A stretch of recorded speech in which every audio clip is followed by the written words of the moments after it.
तो आपको मैं सिंथेसिस पढ़ा रहा हूँ और इसके अंतर्गत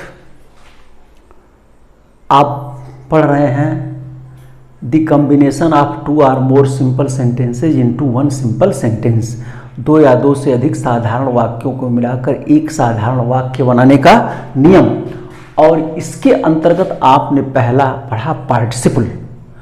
पार्टिसिपल तीन प्रकार का होता है, present participle, past participle, perfect participle. तो प्रेजेंट पार्टिसिपल के बारे में आप पढ़ लिए। अब मैं आपको पढ़ाने चल रहा हूँ, इसके बाद आता है पास्ट पार्टिसिपल और परफेक्ट पार्टिसिपल।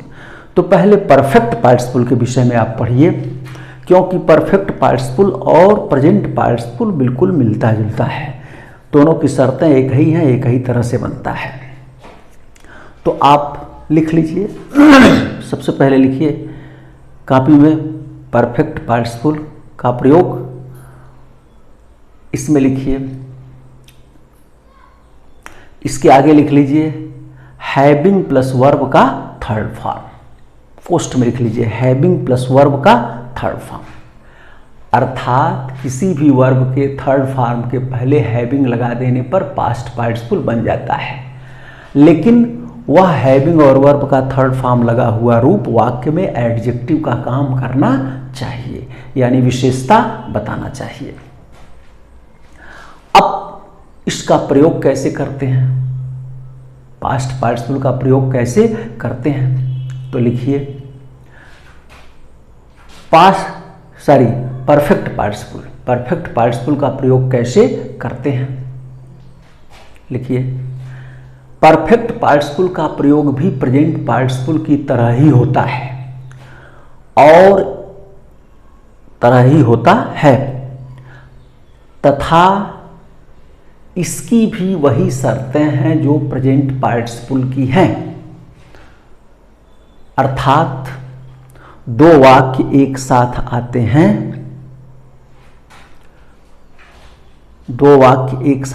हैं, और उन दोनों वाक्यों के सब्जेक्ट प्रायः एक ही होते हैं, किंतु उनके वर्ब अलग अलग होते हैं। अर्थात उन दोनों वाक्यों में अलग अलग कार्य होता है। तो जो कार्य पहले होता है उसी को परफेक्ट पार्टिसिपल में बदलते हैं।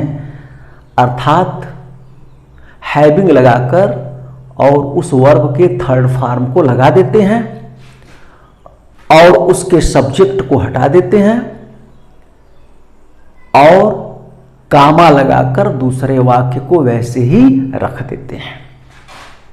यानी जो शर्तें प्रेजेंट की हैं वही परफेक्ट की भी है। तो फिर दोनों में अंतर क्या है, प्रेजेंट और परफेक्ट में अंतर क्या है, तो थोड़ा सा अंतर है। लिख लीजिए परफेक्ट पार्टिसिपल का प्रयोग तब होता है जब एक कार्य पूर्णतया समाप्त हो जाने के बाद दूसरा कार्य प्रारंभ होता है। एक कार्य पूर्णतया समाप्त हो जाने के बाद दूसरा कार्य प्रारंभ होता है, अथवा एक कार्य से दूसरे कार्य के बीच में कुछ अंतराल होता है। अब अंतर आ गया होगा। प्रेजेंट पार्टिसिपल में क्या है, अब तो एक काम अभी समाप्त भी नहीं हुआ तब तक दूसरा उसी के साथ शुरू हो गया, या एक काम समाप्त होते होते दूसरा शुरू हो गया, कोई गैप नहीं मिला, तो होता है प्रेजेंट पार्टिसिपल। और परफेक्ट पार्टिसिपल में एक काम पूर्ण रूपेण समाप्त हो जाए और तब दूसरा काम प्रारंभ हो, यानी एक काम से दूसरे काम में थोड़ा सा अंतराल हो, तो वहां होता है परफेक्ट पार्टिसिपल। यही अंतर है, बाकी सारी चीजें एक समान है। अब आप देखिए, जैसे एक वाक्य है, she had completed her work, she went home. She had completed her work, वह अपना काम समाप्त कर चुकी थी। सी वेंट होम, वह घर गई। दोनों वाक्यों का सब्जेक्ट एक ही है, सी। पहले कौन सा काम हो रहा है? काम पूरा करने का। और दूसरे में क्या हो रहा है? घर जाने का। पहले काम पूरा किया, अब कह रहा है she had completed her work, वह अपना काम पूर्ण रूपेण समाप्त कर चुकी थी, यानी काम हो चुका था। काम समाप्त करने के बाद इत्मीनान से वो घर गई। दोनों में थोड़ा अंतराल भी हुआ और काम पूरा हो गया था। तो इसलिए अब यहाँ प्रेजेंट पार्टिसिपल का प्रयोग नहीं होगा, यहाँ परफेक्ट पार्टिसिपल का प्रयोग होगा। तो क्या हो जाएगा? हैविंग कंप्लीटेड, थर्ड फॉर्म हो गया, हैविंग कंप्लीटेड हर वर्क या her homework, comma she went home. Having completed her work, comma she went home. बन गया। एक वाक्य और देखिए, he took the food, he went to school. वह अपना भोजन किया, टुक माने भोजन करना, ही वेंट टू स्कूल, वह स्कूल गया। अब बताइए, भोजन का काम पूर्णतया समाप्त हो जाएगा तभी आदमी स्कूल जाएगा? ऐसा तो नहीं है भोजन का काम अभी कुछ बाकी है तब तक स्कूल चल रहे, ऐसा हो नहीं सकता है। पूर्णतया समाप्त हो जाएगा, तो इसलिए हो जाएगा having taken the food he went to school.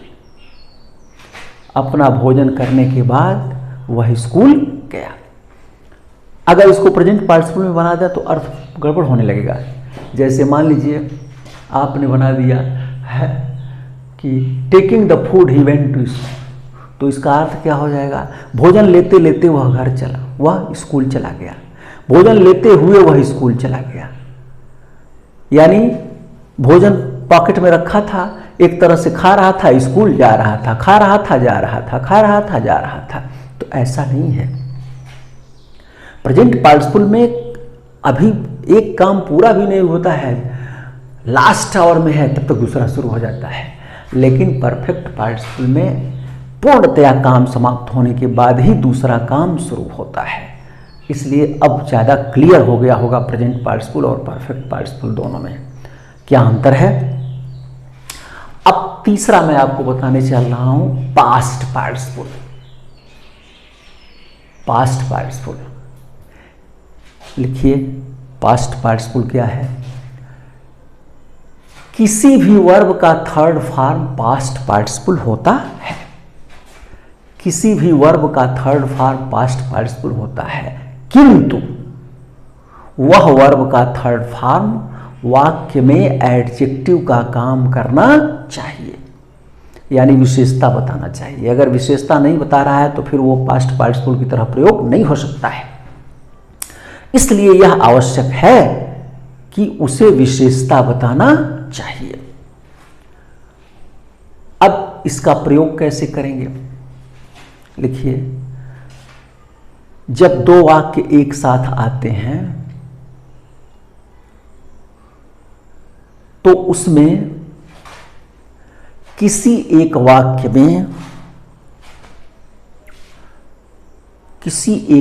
में कोई एक नाउन होता है, कोई एक नाउन होता है और दूसरे वाक्य का वर्ब उसकी विशेषता बताता है, अर्थात वो एडजेक्टिव का कार्य करता है। तो उस विशेषता बताने वाले वर्ब को, जो एक तरह से वर्ब का थर्ड फॉर्म ही होता है, बताने वाले वर्ब को ठीक उस नाउन के पहले रख देते हैं जिसकी वह विशेषता बताता है। ठीक उस नाउन के पहले रखेंगे जिसकी वह विशेषता बताता है, तथा उस वर्ब के साथ आए हुए सब्जेक्ट को समाप्त कर देते हैं। जब वो एडजेक्टिव का काम करेगा, नाउन के पास आ जाएगा, तो उसके साथ जो सब्जेक्ट है और जो चीजें हैं वो खत्म हो जाती हैं। अब देखिए, इसमें दो वाक्य एक साथ आएंगे तो दोनों वाक्यों के सब्जेक्ट अलग अलग भी हो सकते हैं। यहां दोनों वाक्यों के सब्जेक्ट अलग हो सकते हैं। क्योंकि यहाँ एडजेक्टिव का काम करेगा तो किसी नाउन की विशेषता बताएगा। वो नाउन जरूर उस वाक्य में रहेगा लेकिन सब्जेक्ट अलग अलग हो सकते हैं।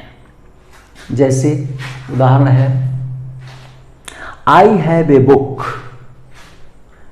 मेरे पास एक किताब है, full stop. It is written, यह लिखी हुई है, लिखित है, इट इज रिटेन। या ऐसे भी हो सकता है, I have a book, full stop, the book is written. मेरे पास एक किताब है, किताब लिखी हुई है। पहले वाक्य का सब्जेक्ट आई है और दूसरे वाक्य का सब्जेक्ट बुक है, उसी बुक के लिए इट आया है। इट इज रिटेन, ये लिखी हुई है। तो लिखी हुई है, ये रिटेन वर्ब का थर्ड फॉर्म है, पास्ट पार्टिसिपल का रूप है। और ये विशेषता किसकी बता रहा है? बुक की। मेरे पास एक किताब है, उस किताब की क्या विशेषता है? तो उस किताब की विशेषता यह है कि वो किताब लिखी हुई है, लिखित है। अब यही रिटेन जो है किसकी विशेषता बता रहा है? बुक का। तो यह रिटेन बुक के पहले लग जाएगा और इट इज खत्म हो जाएगा, वाक्य बन जाएगा। तो क्या हो जाएगा? I have a written book, I have a written book, बन गया। एक बात और है, यदि इस रिटेन के साथ कुछ और लग जाए तो कई शब्द हो जाएंगे, और वो कई शब्द मिलकर अगर विशेषता बताने लगे तो अगर एक से अधिक शब्द मिलकर के किसी नाउन की विशेषता बताते हैं तब उनका प्रयोग उस नाउन के पहले नहीं होता है, तब उसका प्रयोग उस नाउन के बाद होता है जिसकी वो विशेषता बताता है। इसको आप लिख लें या याद रखें कि जब विशेषता बताने वाले शब्द एक से अधिक होते हैं तो वो जिस नाउन की विशेषता बताते हैं उसके बाद आते हैं, उसके बाद में लगते हैं, उसके बाद उनका प्रयोग होता है। और जब एक ही शब्द रहेगा तो वह जिस नाउन की विशेषता बताएगा उसके पहले होगा। जैसे रिटेन एक ही शब्द है जो विशेषता बता रहा है तो हो जाएगा I have a written book. लेकिन अगर वाक्य ऐसे दे दे, I have a book full stop, it is written in English, it is written in English, I have a book, it is written in English. मेरे पास एक किताब है, उस किताब की क्या विशेषता है? अब तो रिटेन इन इंग्लिश है, अंग्रेजी में लिखी हुई है। तो अब रिटेन इन इंग्लिश ये पूरी विशेषता बता रहा है। तो अगर आपने ये रिटेन इन इंग्लिश किसकी विशेषता बता रहा है? बुक का। तो अगर आप बुक के पहले इसको लगा देंगे तो कई शब्द विशेषता बता रहे हैं, अच्छा नहीं लगेगा और वो गलत हो जाएगा। जैसे I have a book, I have a written in English book, ऐसे बनेगा तो गलत हो गया, अच्छा नहीं लग रहा है। तो इसको बाद में लाएंगे क्योंकि रिटेन इन इंग्लिश कई शब्द हैं जो विशेषता बता रहा है एक साथ, तो इसको बाद में लाएंगे। तो क्या हो जाएगा? I have a book retain in English, I have a book retain in English. तो अगर एक शब्द कोई विशेषता बतावे, क्रिया का थर्ड फॉर्म, और वो केवल विशेषता बतावे, तब तो वो जिस नाउन की विशेषता बताएगा उसके पहले आएगा। जैसे बुक के रिटेन केवल विशेषता बता रहा है तो बुक के पहले आ गया। और जब कई शब्द एक साथ विशेषता बताएंगे, रिटेन इन इंग्लिश ये पूरा, तो वो जिसकी विशेषता बताएगा उसके बाद में आएगा। तो इसीलिए हो जाएगा I have a book retain in English. तो मेरे ख्याल से आपको अब स्पष्ट हो गया होगा, प्रेजेंट पार्टिसिपल भी, पास्ट पार्टिसिपल भी स्पष्ट हो गया और परफेक्ट पार्टिसिपल भी आपको स्पष्ट हो गया। अब मैं थोड़ा सा इसके विषय में बता रहा हूं कि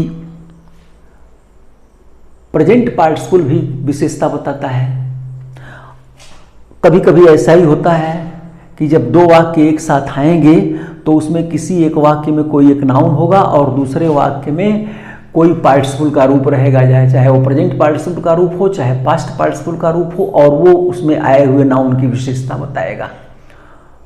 तो अब उस विशेषता बताने वाला जो रूप है वो उस नाउन के पहले लग जाएगा जिसकी विशेषता बताएगा और वाक्य सिंपल हो जाएगा। जैसे I have a book retain English से तो है, यह पास्ट पार्टिसिपल का है, लेकिन प्रेजेंट पार्टिसिपल का भी उदाहरण आपको मिल सकता है। जैसे प्रेजेंट पार्टिसिपल का भी उदाहरण आपको मैं दे रहा हूं। जैसे एक उदाहरण है, आई saw a boy, the boy was playing. मैंने एक लड़के को देखा, द बॉय वॉज प्लेइंग, लड़का खेल रहा था। इसमें देखिए वाक्य सब्जेक्ट अलग अलग है, आई है यहाँ और यहाँ द बॉय है, इसलिए अलग अलग यहाँ हो गया कि यहाँ जो विशेषता बता रहा है बॉय की। मैंने एक लड़के को देखा, उस लड़के की क्या विशेषता थी? तो लड़का जो है मैदान में खेल रहा था, यानी मैं मैदान में खेलते हुए लड़के को देखा। तो ये प्लेइंग विशेषता बता रहा है बॉय का, ये बॉय के पहले लग जाएगा, तो क्या हो जाएगा? आई सा ए प्लेइंग बॉय, मैंने एक खेलते हुए लड़के को देखा। हो गया। अब देखिए ऐसे ही जो है, अगर इस तरह से रहे, आई saw a boy, the boy was playing in the field, मैंने एक लड़के को देखा, लड़का मैदान में खेल रहा था, यानी लड़के की क्या विशेषता थी? तो मैदान में खेल रहा था, मैदान में खेलते हुए लड़के को देखा। अब प्लेइंग इन द फील्ड, ये पूरी विशेषता बताने लगा। तो अब यहां जब बनाएंगे तो क्या हो जाएगा? आई saw a boy playing in the field, क्योंकि कई शब्द विशेषता बताने लगे। प्लेइंग इन द फील्ड ये पूरा विशेषता बताने लगा, इसलिए ये बॉय के बाद आएगा, आई saw a boy playing in the field. इस प्रकार आप समझ गए होंगे। कभी कभी पार्टिसिपल का रूप बना रहता है, केवल उसको हमको प्रयोग करना रहता है। जैसे I was going to school, I was going to school, comma I saw a boy. I was going to school, मैं स्कूल जा रहा था, आई सा ए बॉय, मैंने एक लड़का देखा। दोनों का सब्जेक्ट एक ही है। तो अब इसमें पहला नियम लगेगा कि जो काम पहले हो उसको पार्टिसिपल बदलिए। तो कौन सा काम पहले हो रहा है? स्कूल जाने का, और उसके बाद देखने का। यहाँ ऑलरेडी प्रेजेंट पार्टिसिपल का रूप बना हुआ है गोइंग, तो कुछ करना ही नहीं है। आई वाज खत्म हो गया, क्या हो जाएगा? Going to school, comma I saw a boy. ठीक है, बन गया। अब देखिए, हम चाहें तो तीन तीन वाक्य को बना सकते हैं, तीन वाक्य को जोड़ के एक वाक्य बना सकते हैं। ऐसे ही पार्टिसिपल का प्रयोग करके तीन वाक्यों को जोड़ करके हम एक वाक्य बना सकते हैं। जैसे I was going to school, I was going to school, full stop, I saw a boy, full stop, the boy was playing in the field।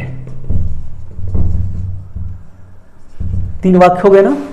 I was going to school, मैं स्कूल जा रहा था। आई saw a boy, मैंने एक लड़के को देखा। The boy was playing in the field, लड़का मैदान में खेल रहा था। तो इस प्रकार जो है तीन वाक्य हैं। तो पहला वाक्य I was going to school, I saw a boy, इन दोनों को जोड़िए। दोनों के सब्जेक्ट एक ही है। आई तो जो काम पहले हुआ है स्कूल जाने का, तो बन जाएगा going to school, comma I saw a boy. अब आई सा ए बॉय और the boy was playing in the field, इसको जोड़िए। तो मैंने एक लड़का देखा, उस लड़के की क्या विशेषता थी? तो प्लेइंग इन द फील्ड। तो प्लेइंग इन द फील्ड किसकी विशेषता बता रहा है? लड़के की। तो कई शब्द विशेषता बता रहे हैं, उसके बाद आ जाएगा, तो हो जाएगा going to school, I saw a boy playing in the field, बन गया। Going to school, I saw a boy playing in the field. Going to school, I saw a boy playing in the field. तीन वाक्यों को जोड़ दिया गया एक साथ। आराम से जो है 3 वाक्य एक साथ जुट गए। तो इस प्रकार आप आराम से इसको जोड़ सकते हैं। अब ये आपका जो है पार्टिसिपल का दूसरा पार्ट था। अब आज यहीं रोकेंगे और तीसरे पार्ट में अब मैं आपको कुछ और उदाहरण दे करके और इसको समाप्त करूंगा। तीसरा वीडियो इसके बाद उसमें तमाम और भी उदाहरण दे करके और इसको चैप्टर को समाप्त किया जाएगा। धन्यवाद।